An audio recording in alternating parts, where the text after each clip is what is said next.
Hola youtuberos, los saluda Nirvanamaníaco. Estoy de vuelta después de retirarme cierto tiempo por razones de la escuela, pero no se preocupen, aquí les traigo otra creepy ya algo conocida por varios, es la creepy Eddie está muerto, Eddie y el purgatorio. Esta se me hace algo interesante, así que empecemos.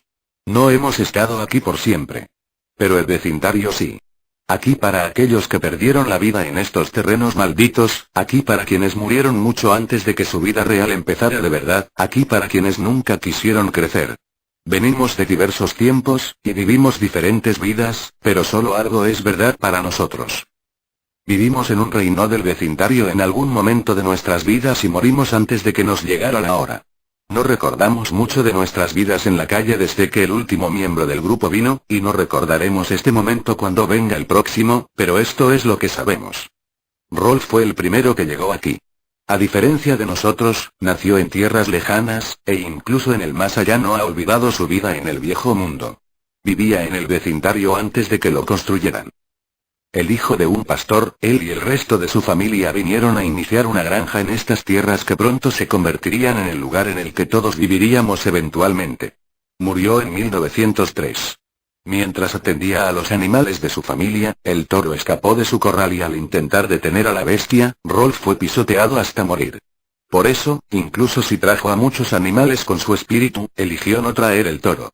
Continúa con el negocio de la granja todos los días, pero no dudaría en abandonarlo para jugar con otros niños del vecindario.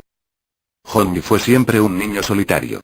De hecho, Rolf se volvió su primer amigo humano cuando vino al vecindario tras morir. Sus padres se mudaron a los terrenos que habían sido la antigua granja de la familia de Rolf. Sin ningún niño cerca y sin trabajo de campo para ocupar su tiempo como lo hacía Rolf, Johnny comenzó a imaginar muchas cosas. Así nació Tablón, y juntos viajaron por la campiña escalando árboles y metiéndose en problemas. Lamentablemente, esto no duró mucho, pues unos años después Johnny enfermó. En 1922 murió tras una larga batalla con la tuberculosis. Vio a su amigo Tablón junto a él mientras daba el último aliento. Incluso ahora en la otra vida y sin una campiña en la cual jugar, Johnny aún pasa mucho tiempo jugando en los patios traseros y las calles. El siguiente en venir fue Eddie. Eddie nació en Nueva York, pero se mudó al vecindario en 1932, justo cuando la Gran Depresión estaba en su punto más alto.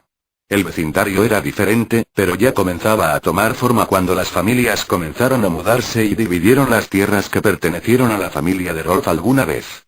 Siempre un embaucador, Eddie era capaz de hacer cualquier cosa para traer confort a su familia, incluso si le costaba la amistad de otros. Eddie murió en 1939, tras que uno de sus planes para llevar a cabo una estafa falló.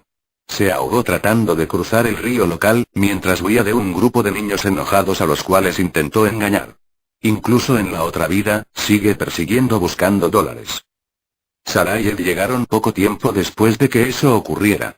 Para finales de los 40, el vecindario ya casi tenía la forma de los clásicos desarrollos suburbanos que se volvieron populares tras la Segunda Guerra Mundial.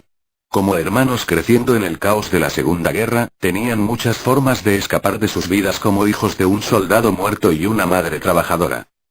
Sarah se volvió enojona y controladora porque trataba de asegurarse de que todos a su alrededor supieran que estaba a cargo, todo al intentar copiar el modus vivendi de su madre trabajadora.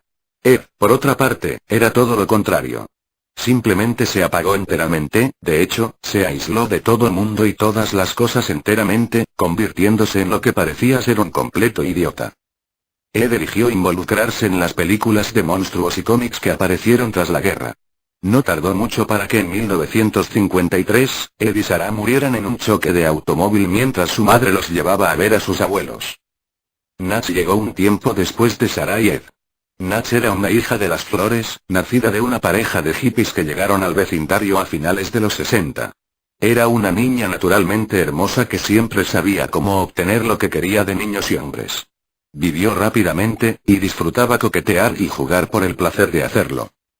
Murió de una forma más horrible que cualquier otro niño del vecindario. En el verano del 79, un asesino serial que escapó de un asilo local, entró a su casa en la oscuridad de la noche. La violó y la mató junto al resto de su familia. El trauma de estos eventos la llevó a apagar su mundo de forma similar a Ed, y por eso en la otra vida parece no tener padres. Esto le da mucho tiempo para salir y divertirse tanto como quiera. No tardó mucho para que Ed se uniera al resto del vecindario. Era el hijo de dos profesionistas sumamente controladores en la edad de la codicia, que a pesar de su constante ausencia, dominaron su vida. Gracias a esto, Ed se convirtió en un intelectual, así como una figura tímida y débil. Siempre curioso, amaba experimentar en cuanto encontraba tiempo libre entre la escuela y las constantes labores que sus padres le imponían. Esto llevó a su muerte. En 1986, una fuga de gas combinada con un mechero Bunsen de uno de sus experimentos lo voló a él y a su casa en pedazos. Siendo tímido y servicial entre tantas aventuras, Ed continuó siguiendo las órdenes de sus padres mucho después de morir. Kevin fue el siguiente en unirse al grupo. Nació el día que Ed murió y es en muchas formas, su opuesto. Kevin venía de un hogar disfuncional y desarrolló una personalidad cruel. En vida, era el chico cínico y furioso que abusaba de otros niños. Su abusivo padre nunca le prestó atención en la vida, y acabó de hecho, con ella. En una furia ebria, su padre lo molió a golpes tras que Kevin intentó confrontarlo. Murió en su camino al hospital en el invierno de 1999. Su padre pasó el resto de la vida en prisión. En el más allá, Kevin cambió todo al grado opuesto. Con un padre distante que lo llenaría de regalos, aunque continuó siendo un bully tras morir. Jimmy fue el último en llegar. Murió en el 2000, no mucho después de mudarse a la casa en que el padre de Kevin vivía. Tenía leucemia desde que apenas aprendió a caminar. Así, siempre fue enfermizo y jamás logró acercarse a otros niños gracias a sus padres sobreprotectores. Vivió sus días en un pequeño cuarto, completamente aislado al mundo exterior. Por un tiempo vivió agonizando, pero finalmente sucumbió ante su eterna enfermedad. Las hermanas crueles son diferentes del resto de los habitantes. Nunca existieron en la Tierra. De hecho, son hijas de demonios no muy distintas a las súcubos de la mitología humana. Parecen poseer habilidades imposibles, como la capacidad de aparecer instantáneamente en cualquier lugar. Fueron enviadas del infierno para atormentar a las almas torturadas del vecindario. Sorprendentemente, sienten atracción hacia los Edge por razones desconocidas, aunque se especula que al ser los más débiles del vecindario, los ven como blancos fáciles. A pesar de eso, todos las odian y les temen. Bueno, pues la primera vez que escuché esta historia la verdad mi cara sí se quedó un what the fuck jaja, luego me asusté un poco, pero ya después cuando leí que decía teoría originada en 4chan dije puta madre, otra historia más de esos maniáticos jaja xd, pues no puedo negar que no deje sorprendido saber que la caricatura está basada en un purgatorio para niños, pero lamentablemente la caricatura está basada en la vida del hijo del creador, así que esta historia para mí ahora no es muy creíble. Pero puede que ustedes se asusten aún. Bueno amigos, los dejo con esta historia y quiero informar que el proyecto de Pokémon está terminado, pero lo pensaba subir para la segunda temporada que vendría siendo después del video número 10, así que espero no los deje con las ganas. Gracias por ver el vídeo, nos vemos en la próxima entrega.